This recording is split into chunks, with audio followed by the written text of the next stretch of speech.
Hello and welcome to the Biokinetic K9 live at 5 on a Friday afternoon. How are you guys today?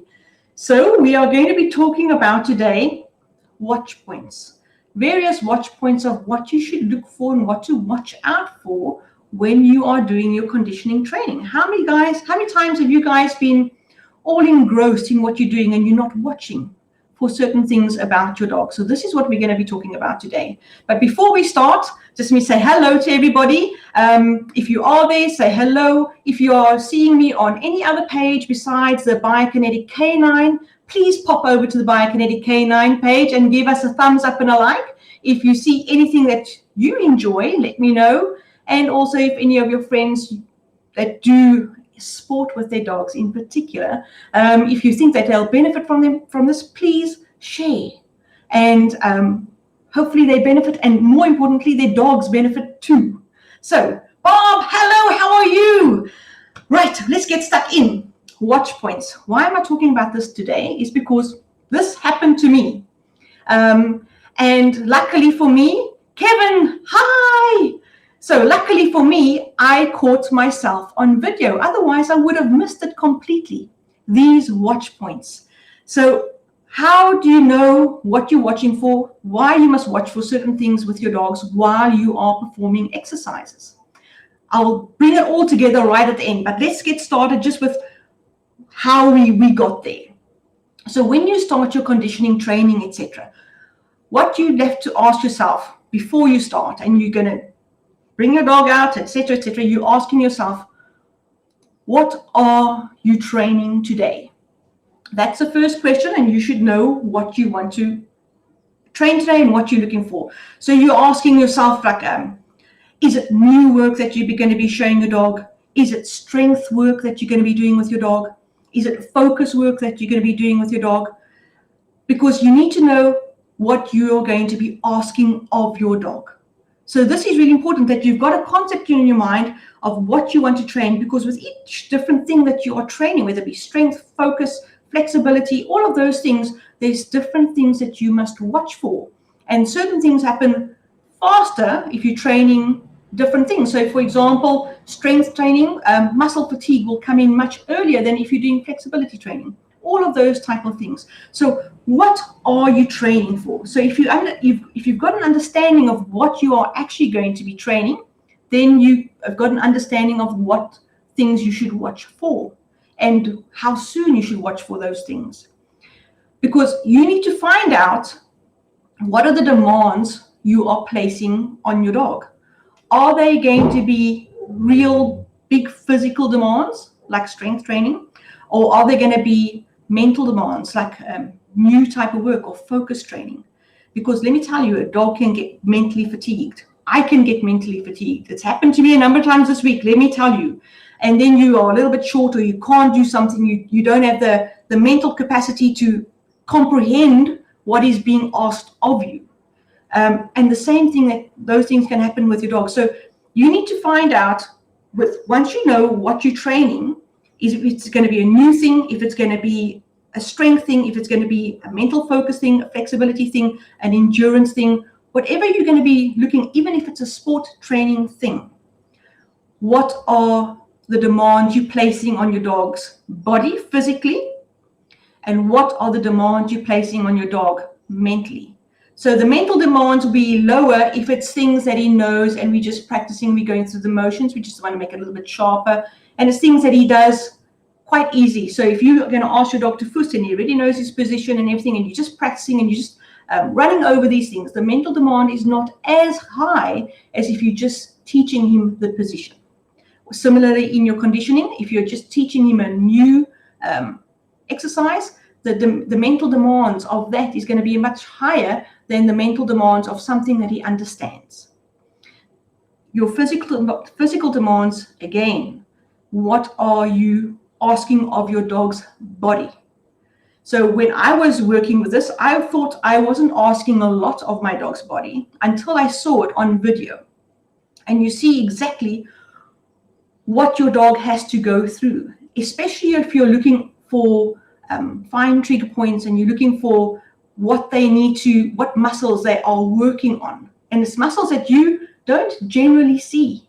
But if you had to do those positions yourself and you get an understanding of what you're asking of your dog, you understand the huge physical demand that you're placing on the dog's body. So physical demands are not only big jumps and big protection works and big fight sessions, or a lot of weaves, a lot of fly ball, a lot of launches.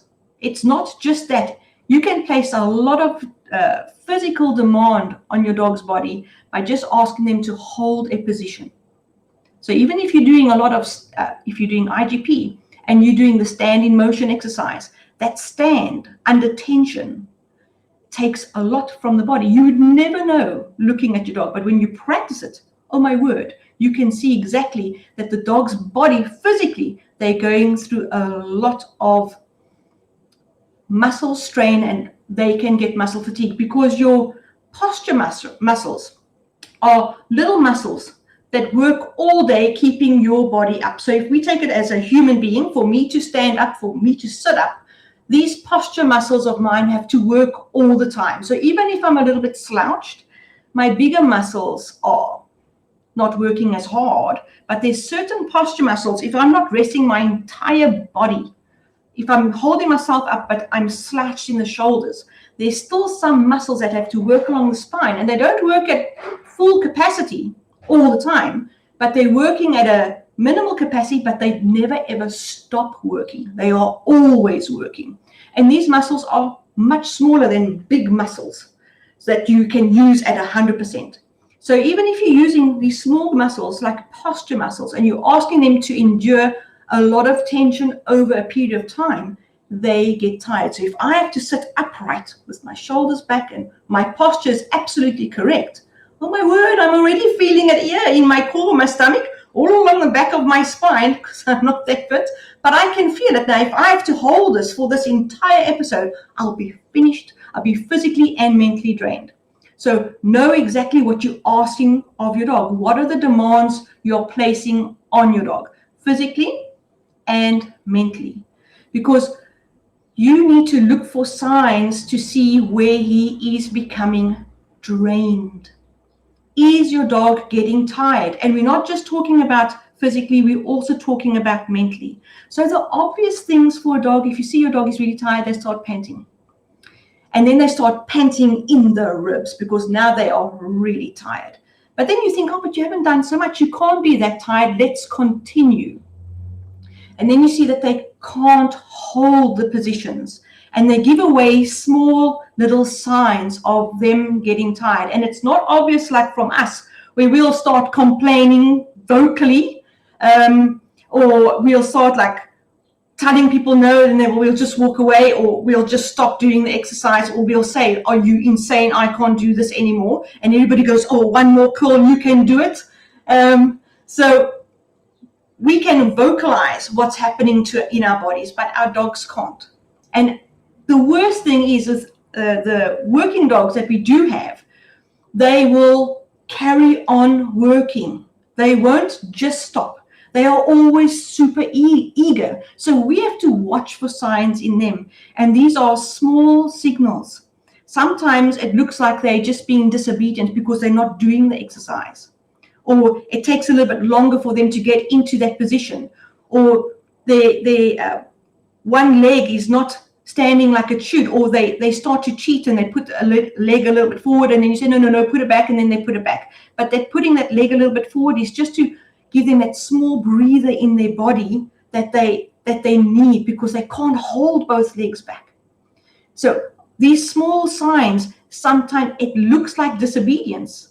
But if your dog, they never on purpose go, oh, screw you, I'm not doing this. They never do that on purpose. They're always there trying to please. So they'll try and they'll move their leg a little bit and you say, no, put it back.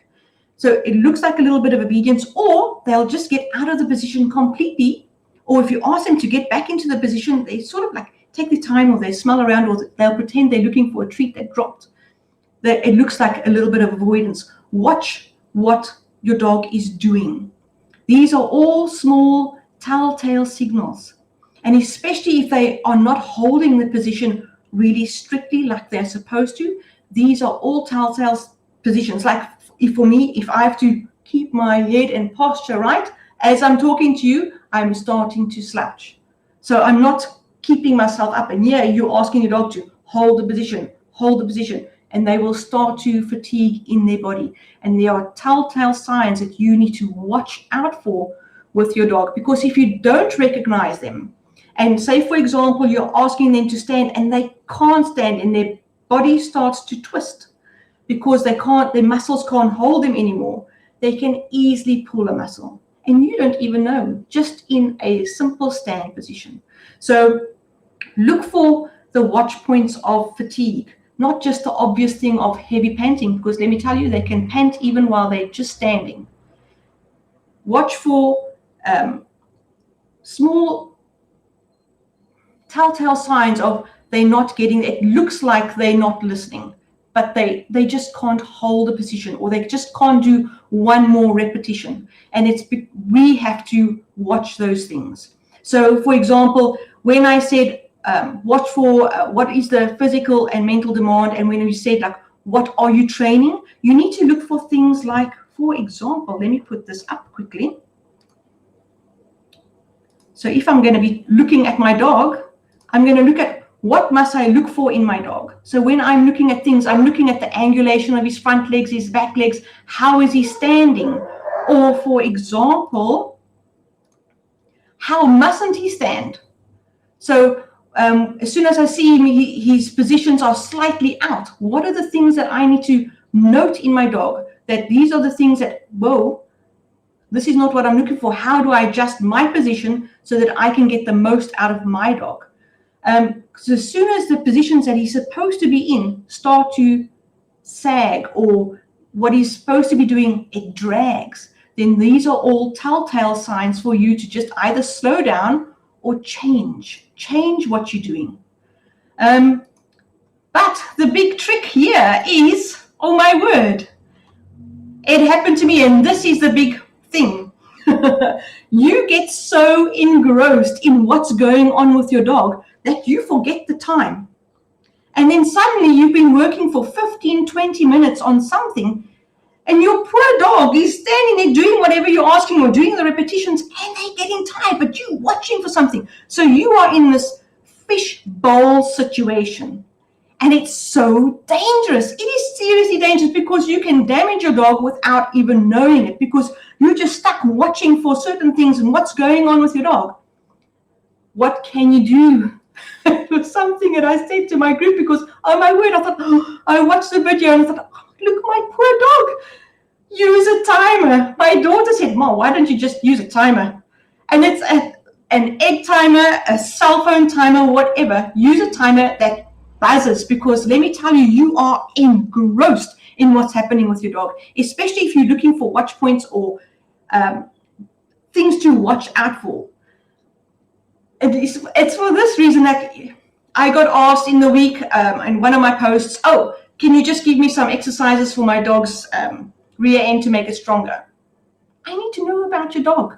I need to know how your dog is moving, because with conditioning, if your dog is not moving correctly into and out of a position, you're going to be asking him a number of times to do that same thing, and you're causing damage. I just need to see your dog. I just need to know what your dog is doing. Otherwise, I can't just put out a post and say, oh, do 5 sits and do 10 minutes stand, or whatever the case may be, go run for 5Ks. You can't do that. It's way too dangerous. What's happening with your dog is not what's happening to another dog. And so when I'm training my own dog, and I can get so easily engrossed in what's going on, you get lost in the exercise. And eventually you're not watching the dog as a whole. You're just watching your dog struggle through everything. So we call it the fishbowl syndrome. You're just stuck over here. The whole world is out there. You can see the dog, but you're not seeing the dog because of the bowl. You're just here. And you're knocking your head against just with what you're seeing, and you're not getting out of it. And your poor dog is stuck there on that side of the fishbowl, struggling to do what you're asking him. And you can easily cause an injury, not knowing, just because you just get so focused in looking at something with your dog. So get a timer, and get a timer that buzzes, because it's got to buzz you out of your mind so that you can actually see what's happening with your dog. And also video your sessions so that you can compare. That video is so important so that you can go over it and see what's happening with your dog. So the guys that are in my membership group, they understand this. They've seen the mistakes. I've posted the videos of mine, so I can show you exactly. Watch for these things. Don't make the same mistakes. These are really important. And I'm so pleased that they are videoing what they do so that you can watch your dog and you can see where his struggles are and you can correct them in the beginning rather earlier than later. So I'm really proud of the guys that are working in the group. They are really doing so smartly with their dogs, and their dogs are looking really super. So the most important thing then, I would say, is watch your dog. This is a big thing. And then, of course, watch yourself. Watch yourself, that you don't get so lost in the exercise that you are not even seeing what your dog is going through. This is really important. It's something that, it's a mistake that is easily made by many people, even the trainers that train the exercise. And it applies not only to your conditioning training, but also your sport training. Many injuries happen, and I've seen it, where you're trying to perfect something, you're trying to perfect a jump, so you make the dog do it again and again and again. You must remember, the dog's having to do it and the dog's getting tired. So the longer you go, the more effort they have to put in on those tired muscles. And not much is going in mentally because they are too tired to even think. So rather give them that 5-10 minute break, walk away, and if you're still around within that training session, then come back and do it 1 or 2 more times. But watch yourself. Don't get stuck in that fish bowl where you just working on that one exercise, that one jump, that one swimmer's turn, that one thing, that you are not seeing what's happening to the whole of your dog, both physically and mentally. You must remember, when they are mentally fatigued, they can't get their bodies to do what you are asking of them. And that is where the injuries happen. It's happened, a small injury that lasts 5 months to fix. 5 months for the smallest injury that you think, oh my word, really, really? But yes, really, really. So then it's 5 months of rehab, 5 months of physio, 5 months of getting the dog back to where it must be, and then tentatively entering your sport again. Just watch the whole of your dog. And it only takes that one more exercise. So we do a lot of joking when we train with our IGP dogs. It's like, one more time. Come on, uno mas. So let's go. But sometimes just watch for the one more time. Watch yourself. Watch yourself, that you don't get so engrossed with the dog. Yes, sure that you want to train any training session on a good note, where the dog has succeeded in something. But if you're battling and you're seeing that this is not going to happen in this session, give it 5-10 minutes, break away, do something really easy, and then go back and stop. So watch yourself, watch points in your dog, watch for fatigue, what exercises, analyze what exercises you're doing so that you know what to watch for in the dog when you're doing repetitive exercises, and be careful of the mental and the physical demand that you're placing on those dogs. More importantly, watch yourself, that you don't get so engrossed that you are not seeing the dog as a whole. Kevin, what are you saying? You're saying, let me put this up here. This is so true. This year, I have realized my pup has been sitting slowly during a sitting exercise. A lot of people said that it must be because I marked it during him sitting in motion. I got some x-rays done, and he does have some inflammation. He's perhaps injured somewhere. Oh my word, look at you, Kevin. But look, how awesome are you? You were proactive. You didn't go on, oh, maybe you're just training wrong and you marked it wrong. You proactive. Oh, well done. So now there's some inflammation somewhere. Get it sorted out. Make sure if it's a structural issue or if it's a soft tissue issue, have it sorted out. If it's x-rays and it's just some inflammation and there's nothing structurally wrong, awesome. But imagine if you just continued. Imagine. So if he's got a soft tissue issue that's causing some inflammation, that you can sort out, but it sorts itself out so much faster because you've caught it in time. Oh man, this is super news. So exactly what Kevin is saying. Stop. Look at what you're doing. Don't push the dog too much because there could be something else. Make sure there's nothing else. Don't work the dog when they are so mentally and physically exhausted that they can't give you the best. Because let me tell you, they are trying to give their best to you all the time.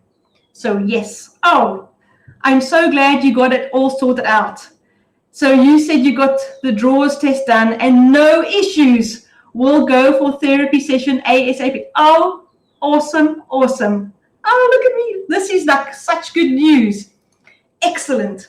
But now you've got direction and you know what to watch for. These are the things, if you develop that eye on your dog, watch your dog all the time. Take videos, watch how they move, watch where their legs go, how they sit, how they lie down. And as soon as there's something that's not how they do things normally, and they do this a few times, it's something for you. It's a red flag for you to watch your dog.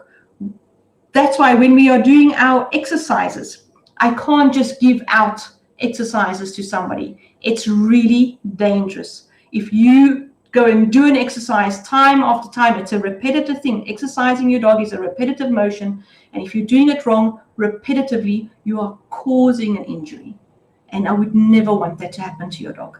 So now that we understand, we watch our dog as a whole, both physically and mentally, and more importantly, we watch our own enthusiasm and how we're zoning on something about the dog in an exercise, and we hold back so that we can look at our dog as a whole. Get a timer, get your phone, put it on a timer mode, the egg timer mode, that it buzzes after a while so that you can buzz yourself out of not just getting drained in with the dog. Okay, have a most awesome weekend. I'm so pleased for you and your dog, Kevin. That's excellent news. Have a really good training session. We're going to have a good training session this weekend. We had a horribly hot day yesterday, but on the weekend, I think it's going to be a little bit easier, so our dogs will be better for it.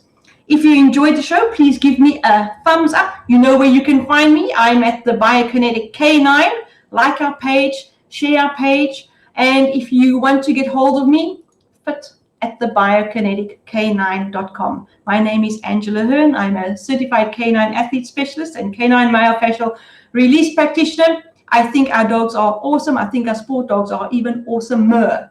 So I'm going to put up all my information here, and I'm going to say, let me find my information for you. I'm going to say, have a fantastic weekend. Cheers, guys. Bye now.